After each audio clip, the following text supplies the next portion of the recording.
ধর্ষকদের বিরুদ্ধে আলাদা আইন তৈরি করা হয়, একটা আলাদা সংস্থা তৈরি করা হয় যাদের যাদের ইনভেস্টিগেশনের মধ্য দিয়ে ধর্ষকদের বিচার হবে। মৃত্যুটা আসলে খুবই দুঃখজনক হয়েছে, যে মৃত্যুটা হয়েছে এটা ধর্ষকরা যাতে বাংলাদেশে আর এরকম কোনো আমার বোনদেরকে আশ্রিয়া বানাইতে না পারে, সেটার জন্য আমাদের যুব সমাজকে, সারা বাংলাদেশের মানুষকে নিয়ে ঐক্যবদ্ধ হইতে হবে, যাতে ধর্ষকদের বিরুদ্ধে আলাদা আইন তৈরি করা হয়, একটা আলাদা সংস্থা তৈরি করা হয় যাদের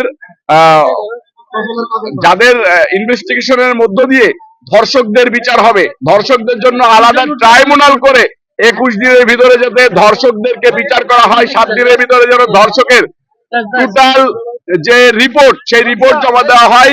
21 দিনের ভিতরে যদি ধর্ষকদের বিচার হয় এবং যদি ধর্ষকরা কখনো জামিন না পায়, তাহলে দেখবেন যে আর বাংলাদেশে ধর্ষণ হবে না।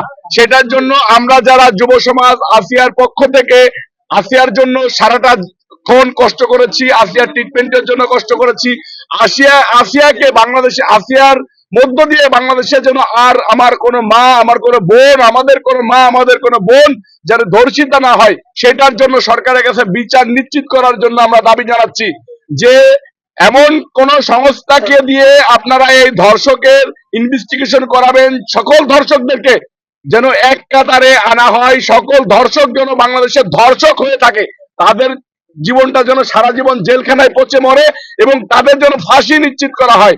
এটার জন্য আমরা যুব সমাজ ঐক্যবদ্ধ হয়ে লড়াই করে যেতে চাই। বাংলাদেশকে একটা সুন্দর বাংলাদেশ হিসেবে আমরা উপহার দিতে চাই। এই বাংলাদেশ, যে বাংলাদেশ মুক্তিযুদ্ধের মধ্য দিয়ে স্বাধীন হয়েছে, যে বাংলাদেশ পাকিস্তানি হানাদারদের বিরুদ্ধে যুদ্ধ করে, লড়াই করে, সংগ্রাম করে স্বাধীনতা অর্জন করেছে, সেই স্বাধীনতা যেন, সেই স্বাধীন দেশে যেন আর কোনো আসিয়া না হয়। আমি আমার সকল স্কুল, কলেজ, ইউনিভার্সিটির, পাড়া মহল্লার, গ্রামের মা বোনদেরকে রাস্তায় নেমে আসার আহ্বান জানাচ্ছি, যাতে করে ধর্ষকের আইন সংশোধন হয় এবং বিশেষ কোনো বাহিনী দিয়ে ধর্ষকদের ইনভেস্টিগেশন করা হয়, যেন ধর্ষকরা কখনো আর মাথা চাড়া দিয়ে না পারতে পারে। 21 দিনের ভিতরে ধর্ষকদের বিচার হইতে হবে এবং ফাঁসি নিশ্চিত করতে হবে। ধন্যবাদ সকলকে।